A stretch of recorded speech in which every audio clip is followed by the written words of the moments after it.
Live. Julie. Julie. Hey, Julie, we're live.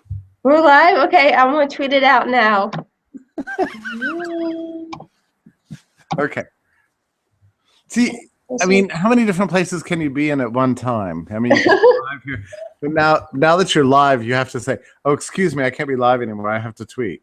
Okay, hold on. Let me close this.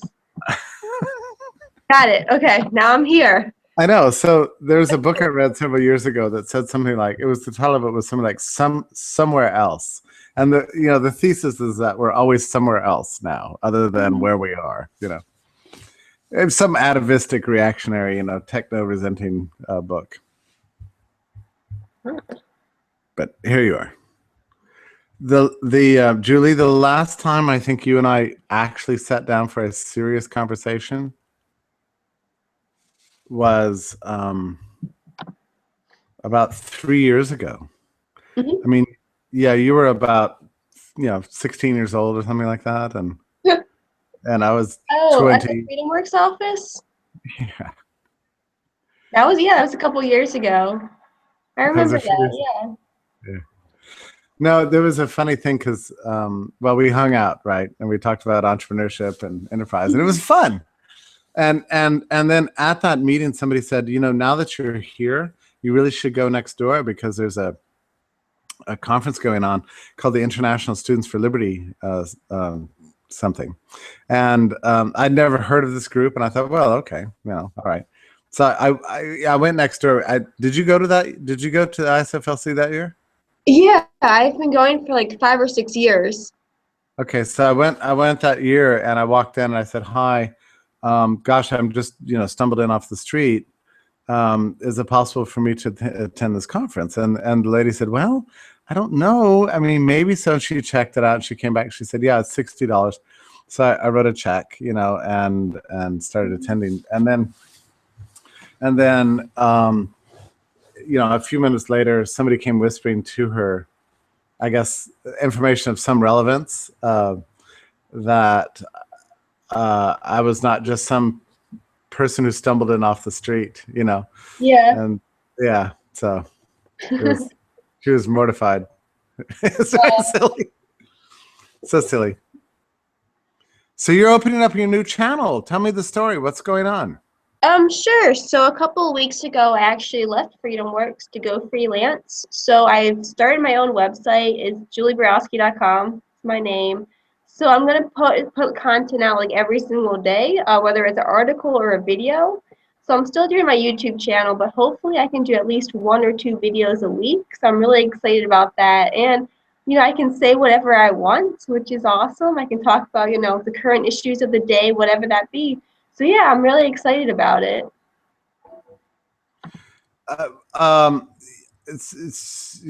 Every day is very ambitious. You mean every weekday? Well, I was always working on the weekend, making my YouTube channel, so I'm kind of used to it. Yeah, it's Liberty 24/7. That's so cool.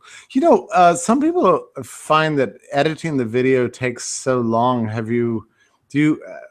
did you go through your sort of learning process as a video editor? It's one thing to turn on a camera and make a video.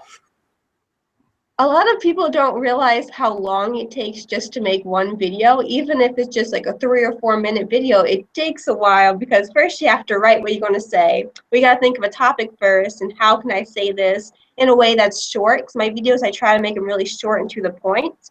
So I got to write this out, and then I got to record it. And I record what I say a few different times just in case I mispronounce something, I'm talking too fast, things like that. And then I have to edit it.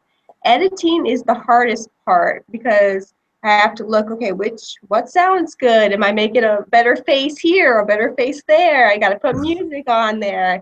I got to do text, and I have to make it all look good. And then I put it out. So editing is the hardest part. Filming doesn't take that long. I like to write. Writing is my passion. That's my favorite part. But yeah, editing takes a while. Where did you learn video editing? It's just sort of a hit and miss. I mean, sort of trial and error, or what? I mean, I mean, you're not a trained video person. No.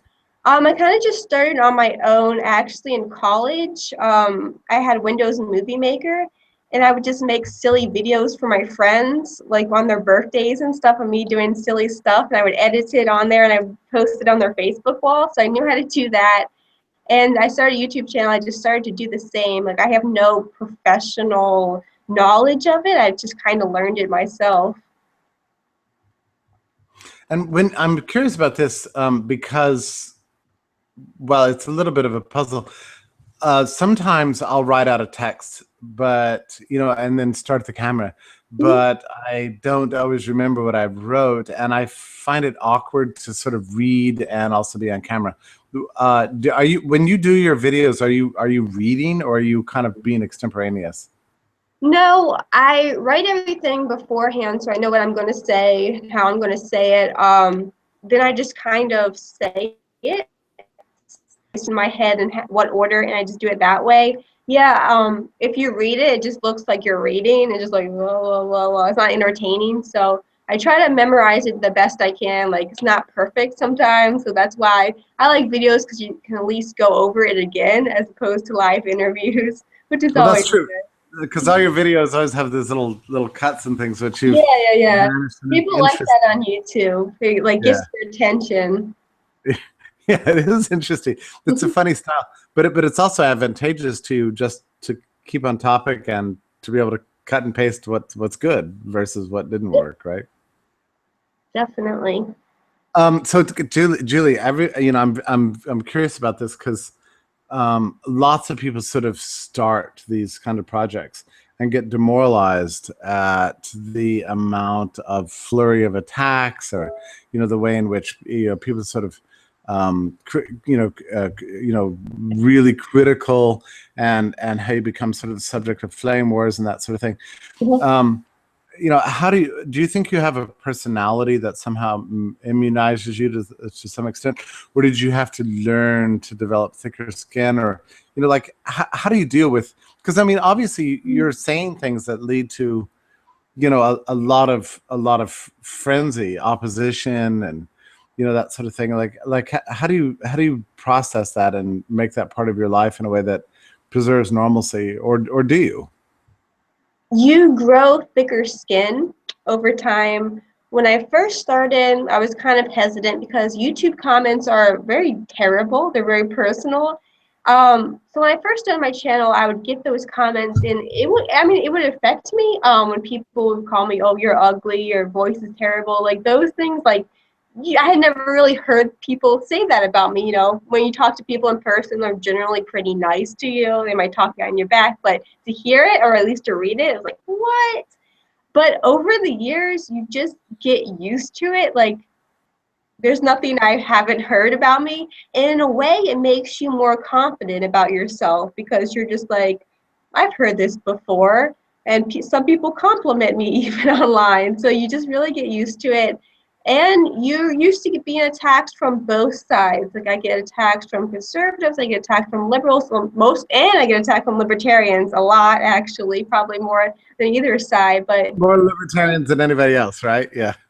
I This mean, I believe. yeah, it's becoming less so, which I think is good, because if only libertarians attack me, it means that only libertarians are watching my stuff. So it's Good actually point. good when I get attacked from outside. It's like, okay, at least people besides people who already agree with me are watching my videos. Maybe that's a good thing. Yeah, but you know, it is alarming for people who first enter this world. Mhm. Um, it can shake you up, right? I, you know, any performance artist faces this. I know. I used to direct a choir, and I remember I would get, you know, like 100 compliments, and then one person who would say, you know, you guys could work on your intonation a little bit, Yeah, and what I would take away from you'll that, remember that, not the yeah, compliment. it's Yeah. like ooh, you know, it hurts, and you're like, well, wait a minute, it's 1 out of 100. Why am I worried about it? But still, it somehow it does penetrate. It's in your head, and you're just like, no. Yeah, I think that's just human nature, though. We respond more to negative than positive. Like you were saying, I'll get 100 compliments. Oh, great video, and then one person will say, not your best. It's like, what? Even if it's not really that bad, you just remember that comment and you're like, I tried really hard, I promise you. And isn't it interesting that so Julie, this is sort of advice for trolls out there, but I get people writing me and saying, shut up, you dumbass, you have no idea what you're talking about, go, and like insulting, and it never affects me at all. Like, I just go, yeah, whatever. But when somebody says this article is not as well thought out as the quality of I've come to expect of your writing, that one I remember. I mean, that one I take serious, and then so same thing for you. Yeah, when someone will say you're better than this, or I expected better from you, it's like, ouch. Yeah, it's the very cautious ones. It's if somebody calls you some name or whatever, just whatever. Anybody could do that, but a thoughtful critique really does affect you in some way. Yeah, but still, I mean, you deal with an inordinate amount of this stuff, and I do find it kind of awesome, because despite all of the frenzy your videos have created, you keep making them, and you don't shrink back from controversy, but nor do you sort of seek it out, right? I mean, you somehow how do you find that balance between like being overly cautious for fear of criticism, or being like an attention monger? How do you sort that out, or do you even worry about that? I make sure I actually believe what I say, as strange as that might sound, because I think a lot of people, they just kind of want that attention. They want to be edgy to get people to like their post, to share their post.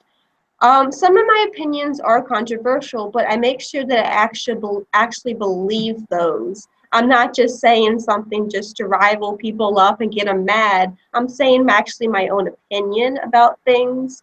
And I try not to be so partisan. Like I read a lot of conservative blogs because I'm trying to reach out to those people, and a lot of their blogs they're trying to just attack liberals, like, oh, liberals are stupid, liberals are this, liberals are that, and it's like, well, you're not actually contributing anything to the conversation. I try to have a fair approach to things. Both sides really don't like that at times, but I try to at least be fair, and I'm saying things I actually believe in. Well, let me ask you about that, because I find this is true for almost all commentary across the political spectrum. Like as a dedicated anarchist myself, I believe the key problem with the world is the state, right? And not anybody else. It's just the structure. I mean, there's plenty of problems in the world besides the state, but that's the main one, right?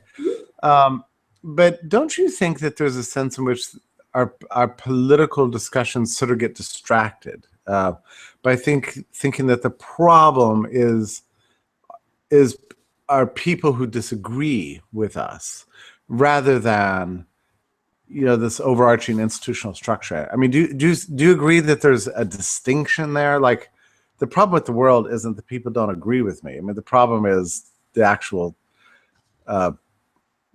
agency of oppression and exploitation that we call the government, and that sometimes democracy can kind of distract us from that fact. Yeah, definitely. I see it all the time where people are saying the other side's the problem, whether it be liberals, conservatives, even, libertarians, we attack the other side. And it's like, these people aren't bad people. Like, I used to believe a lot of the stuff they believed in. I realized that I was wrong about that, but that doesn't make them bad people. And I think a lot of people they don't listen to the other people just because, oh, they're different than me, so they have no good points, they're stupid, blah, blah, blah. And yeah, I think it is distracting. Yeah, I'm afraid the libertarians get sort of dragged down. Of course, if you're libertarian, your main job is to attack other libertarians, as we well know. And I hope you're doing a good job of that, Julie. That's been going on for 50 years, What's happened to your opinions since we last had a chance to sit down and talk? 2 or 3 years ago. Do you feel like you're becoming? I mean, what is the trajectory of Julie Borowski in terms of your ideology? Are you becoming more libertarian? Less so? I mean, where are you headed, do you think, intellectually? Um, 2 or 3 years ago, I probably believed about the same amount of things I do now. I think now I realize there's a different way to approach issues. Whereas I think back in the day, especially like in 2007, 2008, when I was really getting involved in libertarianism through the Ron Paul campaign, I kind of just wanted to, how do you say this, just throw bombs. I just wanted to be kind of outrageous in what I was saying. And now I've kind of, not that I've toned down my opinions, but I've toned down my approach on how to reach other people. I think that's really been my biggest change over the past couple years. Like I was saying, my whole thing is not to piss people off for no good reason, to basically explain my views, and I can explain it from their views too, why they should be a libertarian. Not the whole I'm a libertarian, I'm right, I'm correct on everything, you should be a libertarian, but really try to explain it better. And I think that's probably been my biggest change over the past couple of years. And that comes out of experience more than anything. Or Yeah, maturity, or what? I'm 26, but like you were saying, back in the day, when I started my YouTube channel, the only people who really watched me were libertarians. So they already agreed with me, and I love libertarians. But as my channel started to grow, other people came on and were watching my videos. And it was like, well, what is my point here? Is my point to reach other people or just to go on about how smart I am? And I realized that I should be doing more to reach other people. So that's kind of been my thing. Probably over the past couple of years, I realized that I have an opportunity through my YouTube channel to reach other people. So I don't do this, I'm smart, blah, blah, blah, but really I tried to explain it in a way that other people understand.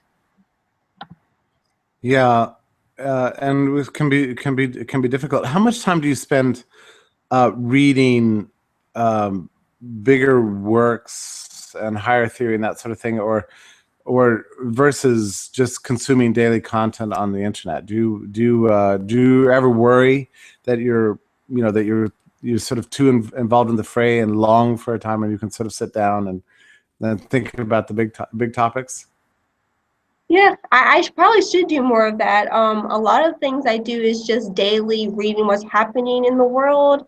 Because what I tried to do is to put a libertarian spin on whatever is current at that issue at that time.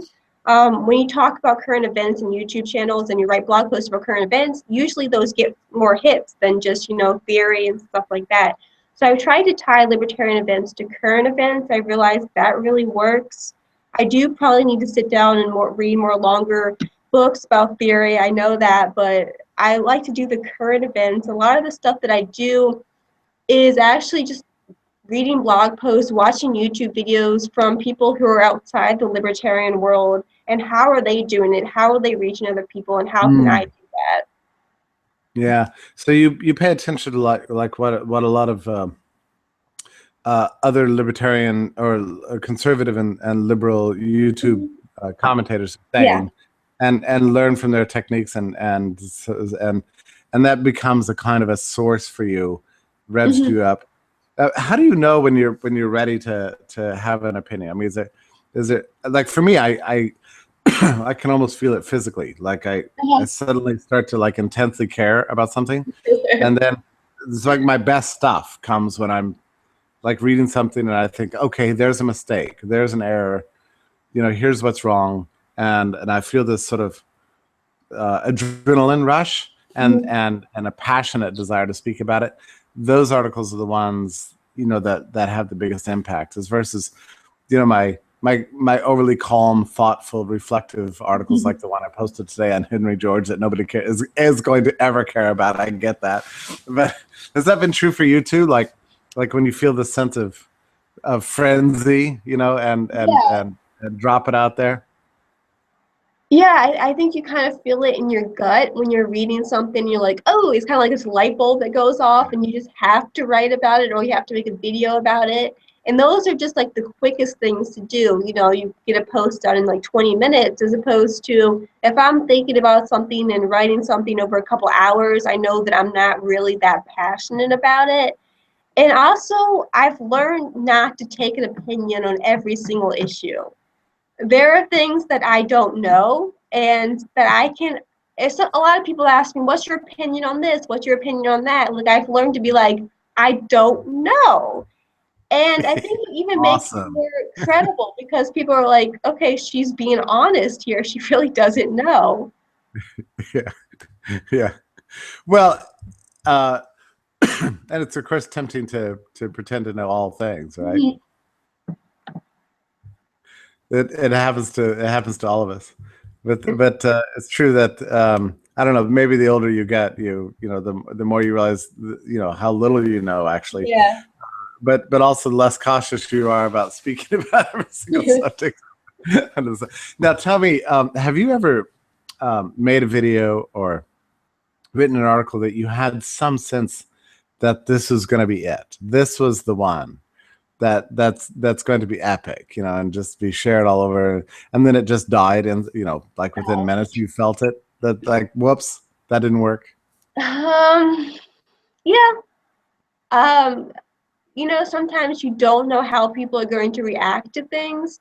Sometimes you think something's going to be awesome and everyone's going to love it, and not really. And sometimes you think something isn't that good. You're like, okay, well, I wrote this already. I made a video on this. I'm going to put this out. And then people love it. And you're like, dang it, I could have done that better. Yeah. So, yeah, sometimes it's hard to know how people are going to react. Oh, I would say all the time, you know. I've had people accuse me in the past of having written articles in order that they would go viral. Mm-hmm. Well, um, you know, if I knew how to do that, I would never not do that. You know? Yeah, I mean, it's hard to know. I think the best thing you can do is as soon as something's really hot in the news, just to write something about it. But sometimes, like I said, you don't have an opinion on it. You probably shouldn't do that if you don't really know. It's also sort of difficult to anticipate like what it is that people are actually thinking about. Like sometimes the big news items that are the headlines in the New York Times, normal people are not actually don't actually care Mhm. about. Do you know what I mean?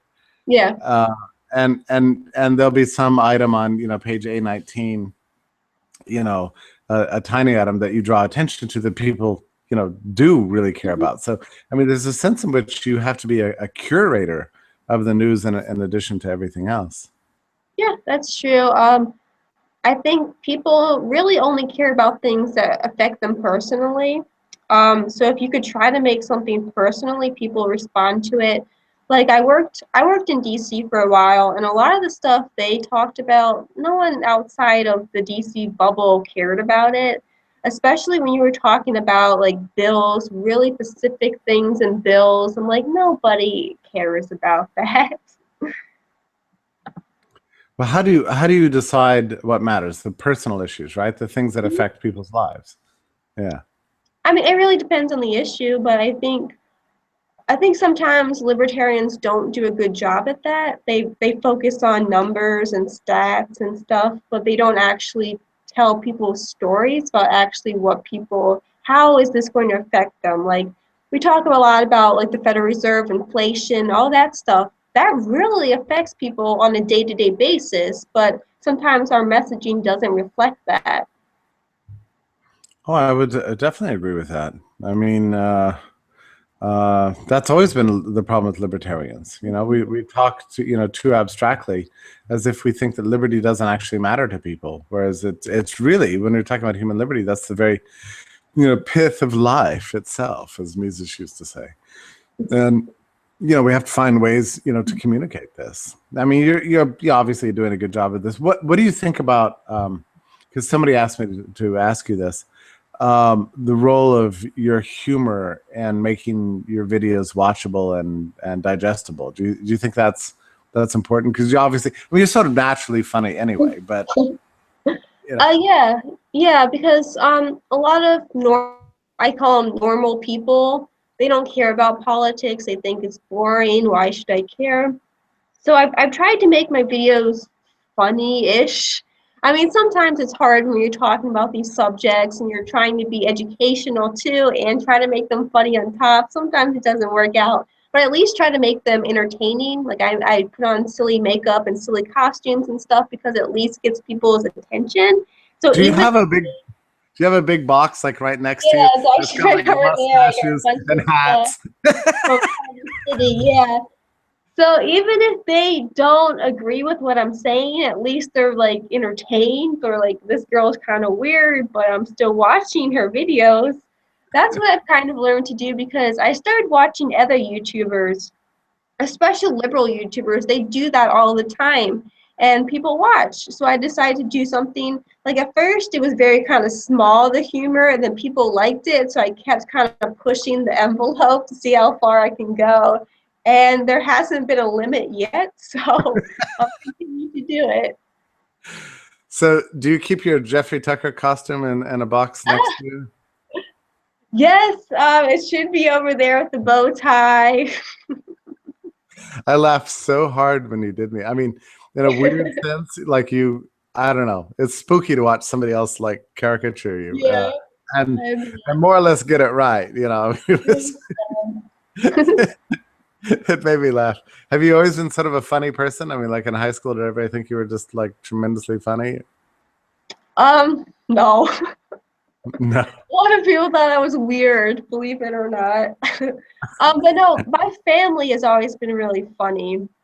Like around the dinner table, we were always just cracking jokes and making fun of each other, really. So that's kind of where I learned it. Like I have an older brother who was always funnier than me, and that bothered me because I wanted to be funnier than him. So yeah, that's what it is. Now, do you consider that what you're doing now with by the way, has your site actually launched for real? Yeah, last week it launched. Okay. Um, is it kind of do you consider it a risk that you're taking? I mean, do you feel like you're in an entrepreneurial role at this point? I mean, are you feeling that sense that this is it, it's either going to work or it's not, that you're throwing everything at this? I mean, what is your sense of that, trying out entrepreneurship Mhm. maybe for the first time? Yeah, it's a big risk. In my adult-ish life, I've always worked for nonprofits. So I've always gotten that salary every 2 weeks. Like I have a paycheck and I know that money's coming. Now it's kind of like that money's not coming. I have to actively seek that money and make it come in just so I can, eat food and pay my rent, keep a roof over my head. So it is risky, but I figure that I talk so much about entrepreneurship that I should at least try to practice it to see if there's a market out there.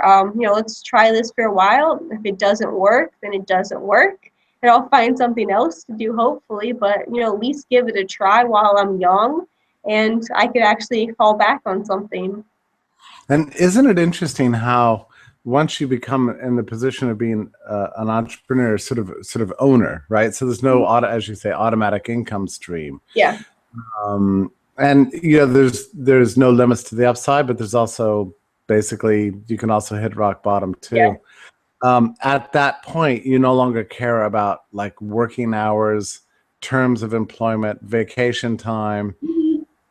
9 to 5, all the things that govern, people's W-2 lives, suddenly don't matter anymore, right?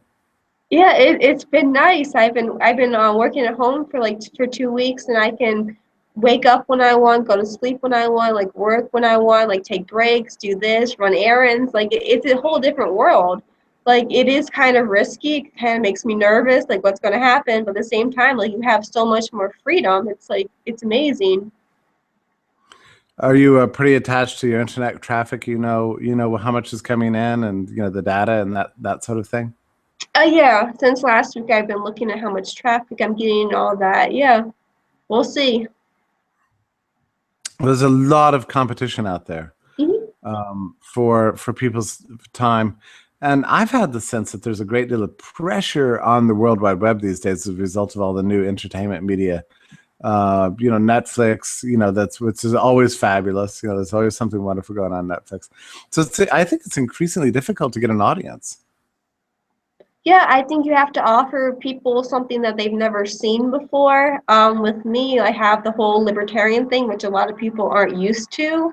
A lot of people don't know what side I'm on. They're like, I don't understand you. Like, you're talking about Obamacare one day and then legalizing drugs the next. What is happening here? So that's something at least new and exciting. And like I talked about before, like the humor, I don't think that's been used in politics that much, especially on the libertarian side. So I don't want to just talk. There's a market opening for that, really, right? I mean, well, Reason does some of that, but yeah, I agree with that. There's not nearly enough humor in the libertarian world. No, a lot of people don't get jokes either. They take everything very seriously.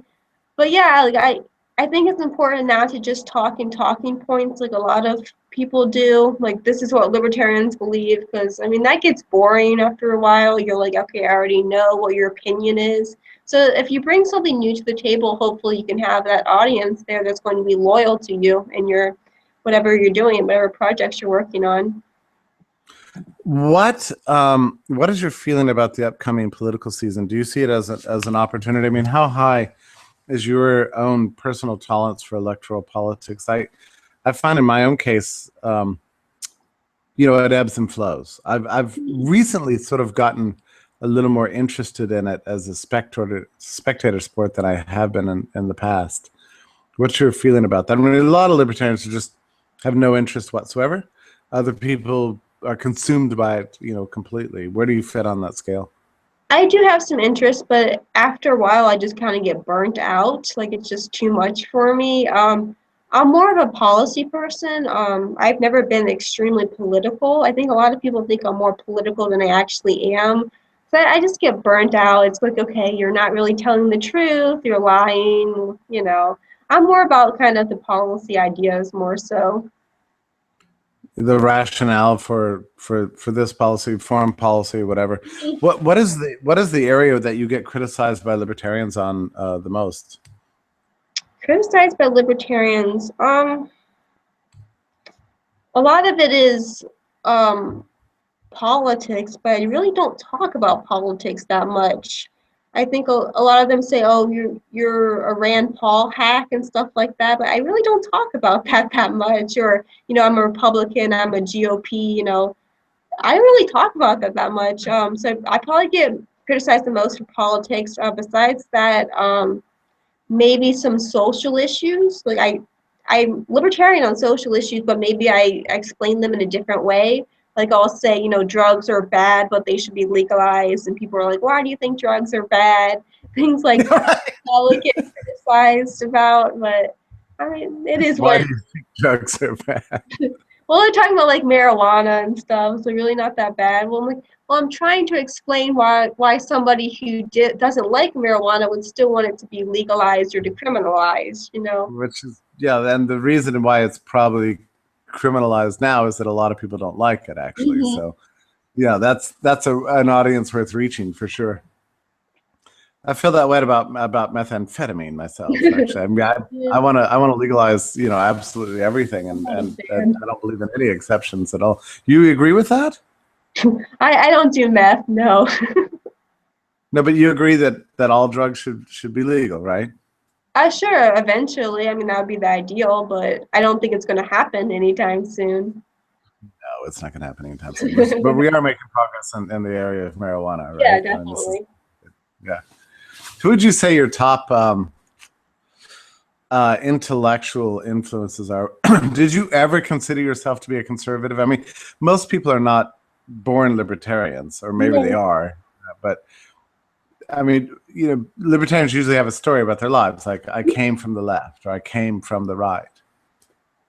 Yeah, I grew up very conservatively. I found libertarianism when I was about 15, but before that, I was pretty much a neocon.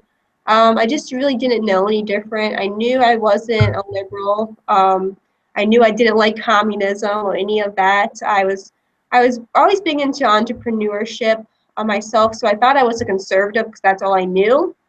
And then, of course, George W. Bush came along, and I thought, well, I'm a Republican, I'm a conservative, so I have to support him. And then he started all those wars, and I was like, well, I'm a Republican, I'm definitely not a Democrat, so I have to support him. All that kind of silly stuff when I was in high school.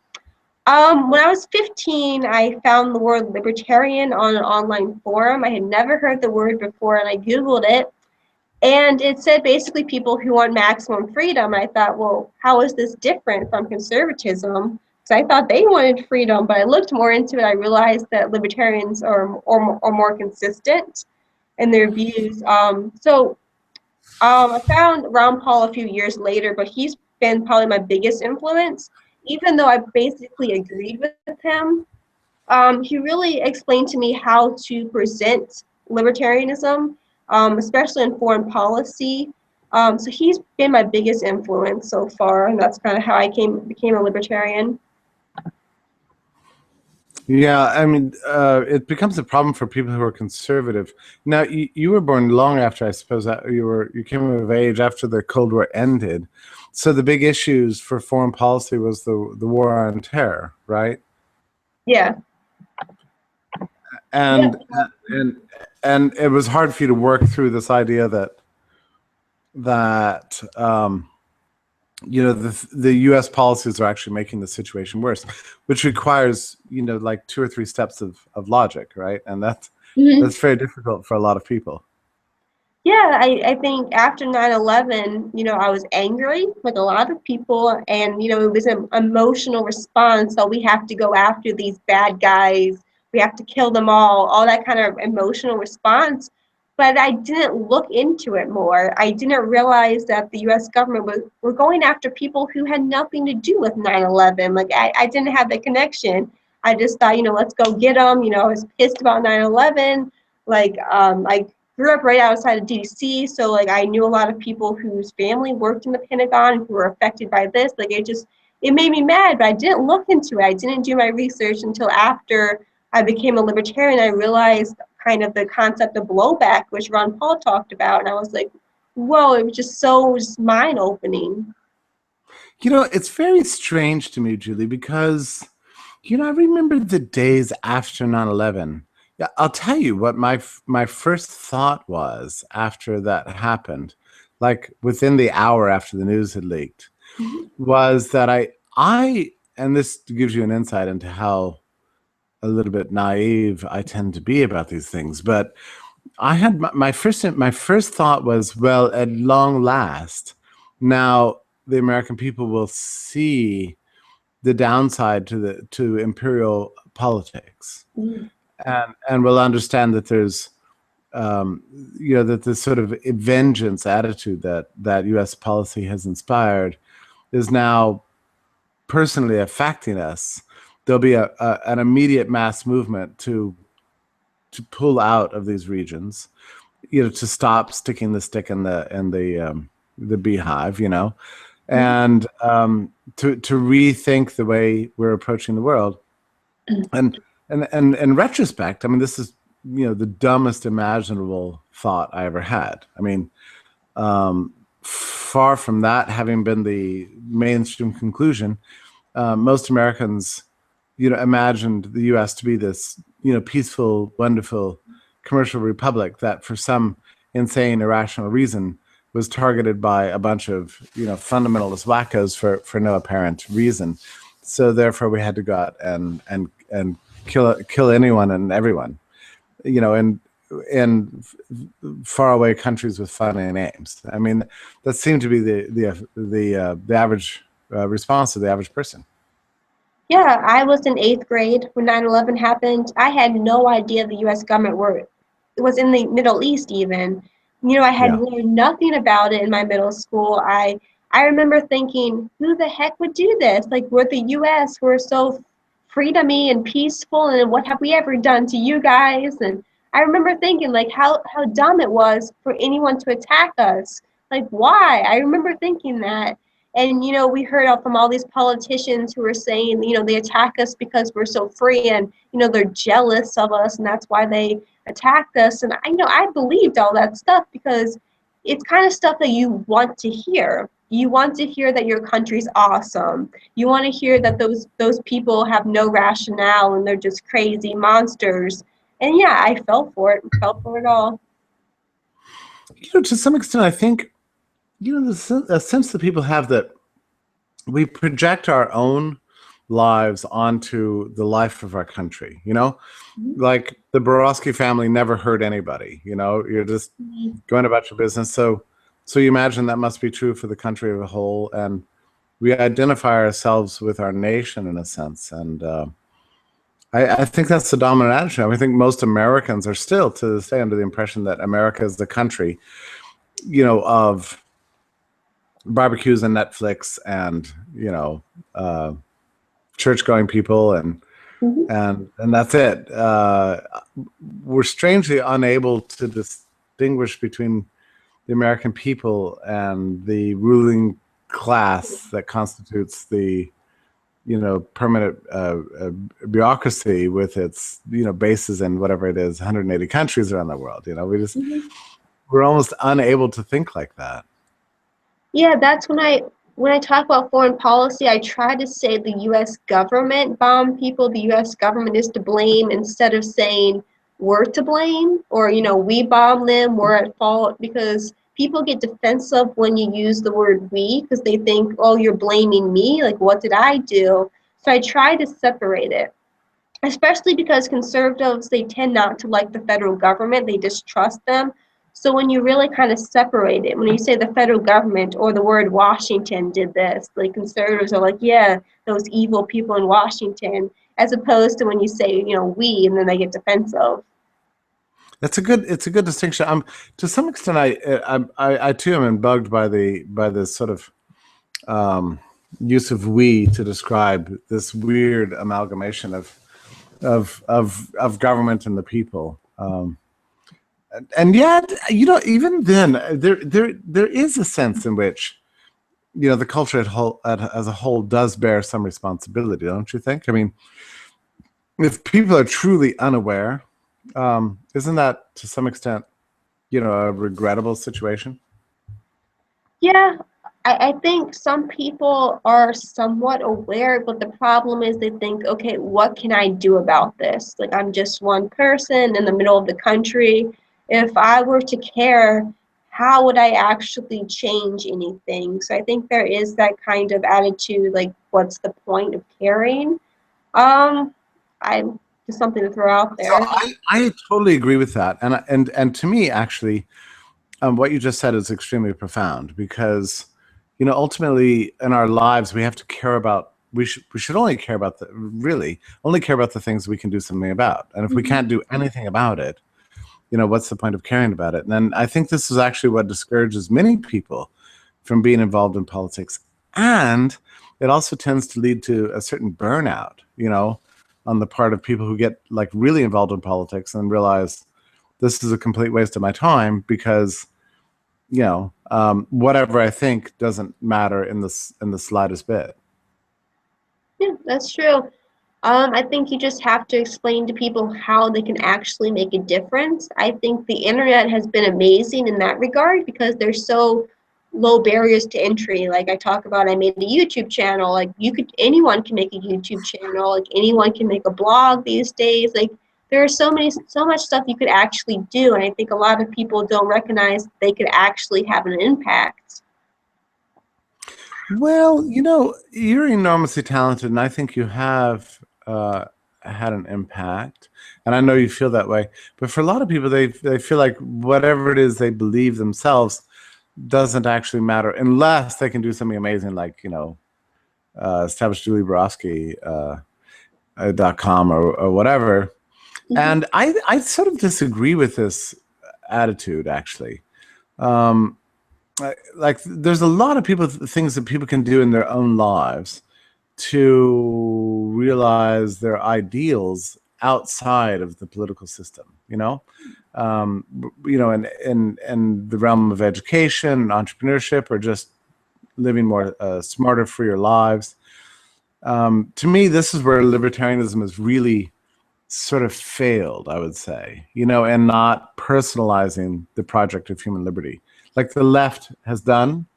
Mhm. And to some extent, the right has done this. Libertarians have not been very good about personalizing the liberty agenda, giving campaigns for specific choices that people should make in their lives to live freer lives. Would you agree with that? Yeah, I think you made a good point. I think it's probably something that I need to work on more so too. Like I'm more of an internet activist. That's what I do. Um, yeah, I think you made a good point. Maybe like education, like homeschooling your kids, teaching them different Exactly. ways. Like, I went to the LP convention a couple of weeks ago, and they were talking about, food freedom and gardening and ways they Yeah. can kind of get away from the state. Like it was eye opening because I haven't really heard that many of arguments about that. No, Julie, I think this is a really very interesting area that's ripe for libertarians to really work on and think hard about. Um, it's neat that happened to you at the LP. I mean, like for me, I'm not exactly into um, like raising my own food. In fact, I see no point in that whatsoever. Yeah, Although I do have on the other side of the room, and I might get up and show it to you, a tomato that I grew myself. If you'd be nice. interested. Yeah, that's very exciting to me. But yeah, but it doesn't make me feel freer that I got a tomato out of my tomato plant. But specific things like like homeschooling, of course, is a no-brainer. But there are many things like trying out peer-to-peer applications that you might supporting businesses that are actually decentralizing the world and disintermediating the world, like using like Airbnb. I mean, I have to tell you, I feel better about my life when I use Airbnb as versus stay in a regulated, taxed, cartelized hotel. And that's a small choice, but it's actually, I think, a choice that contributes to making the world a freer place. Not that hotels are the enemy. Okay, I'm not saying that, but supporting P2P, structures of enterprise does make a positive contribution to the world. And whatever, with hacking your shower head or turning up your water heater, I've written about this stuff. Mhm. But I think that these are ways that that things the libertarians can do to actually make their lives freer and make a contribution to the world, in the same sense that like the left has a whole range of things that they want you to do, Mhm. from recycle to boycotting this company, or bike not drive, and so on. Libertarians need more of these kinds of real world things. Huh. Sorry, You my should. cat swatting at me You're below the what? table. I have two cats, and one cat is swatting at me below the table because I'm not petting her. You can lift her up and pet her. That's perfectly fine. Yeah, see, she went away. To some extent, Julie. By the way, have you read, um, like, have you ever read Atlas Shrugged, for example? And I'm not trying to put you on the spot. You have? Mhm. Okay, because I'm only halfway through it now, so just so you Ah, understand. Yeah. So I'm not, But one of the things that stands out to me most in the book is just how personal her message is, right? So she's not just speaking to a political system, but she's personalizing the Liberty Project, into a life project. It's not just about agitating for this or that policy, but it's about living a certain way. So that was the idea of Liberty.me, is that that has been its central core, is that we're gonna find ways to make the world a freer place. And to my way of thinking, this is a much more constructive way for libertarians to sort of go about their business, rather than just forever shouting at the government, you should change, you should shrink, you should be different, than you are, and be more like the way I want you to be. You know what I mean? but isn't there a worry that the government's going to crack down on you? Like, I think you probably want to stay out of jail, so. That's true. There has to be an element of prudence there, right? Yeah. But even in your time in Washington, you must have seen many people get involved in libertarianism and then sort of burn out. Do you know what I mean? I mean, they get bored with it and just move on? Burnout or sellout. I saw a lot of people who came to DC and they had really good intentions. They were very, liberty minded. They came to change things to make the world a better place. And then somebody offered them more money to work at some organization. Some politician offered them more money to work for them. So they went with that. I saw that quite often, and it was disappointing to me. What do you find disappointing about that? I mean, just sort of choosing the lifestyle of DC over the idealism of libertarianism. Well, they weren't working for pro-liberty causes anymore. They were working against them, but somebody gave them more money to work for a certain politician who wasn't friendly to liberty. But they had a bigger paycheck. So I saw that a lot from people who really just kind of career climbers. That was disappointing because I knew a lot of those people personally. I believe they believed in the cause, and then to watch them kind of sell out. I'm not gonna name any Yeah. names, but it was disappointing. Yeah, I can see why that'd be sort of devastating because you start with these high ideals. Yeah. Yeah, and then it turns out to just be a career, basically. Hmm. Right. Yeah.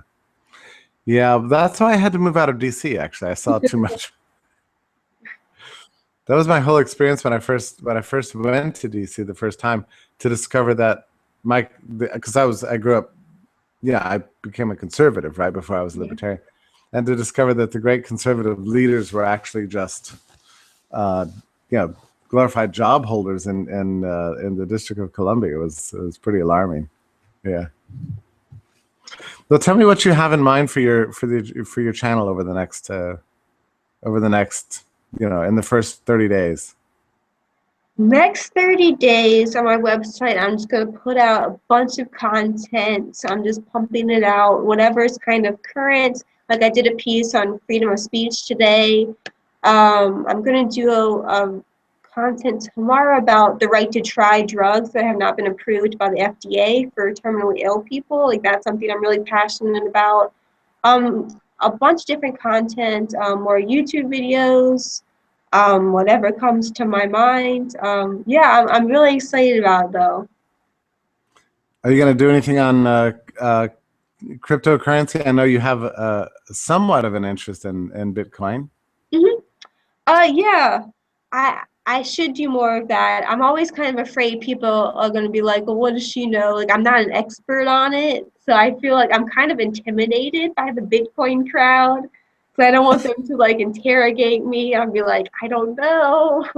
Like it's so cool to me, but I don't know the finer details and the technology. So I'm more of a learner, I would say, than a educator on that topic.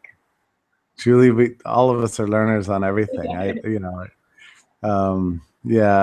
Bitcoin can be intimidating. Just probably the word cryptography is the one that sets you back a little bit, right? What? Yeah.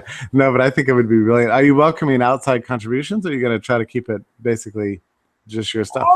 We'll see for now. I'm open to the idea. We are. I don't know if we have questions that we have time for.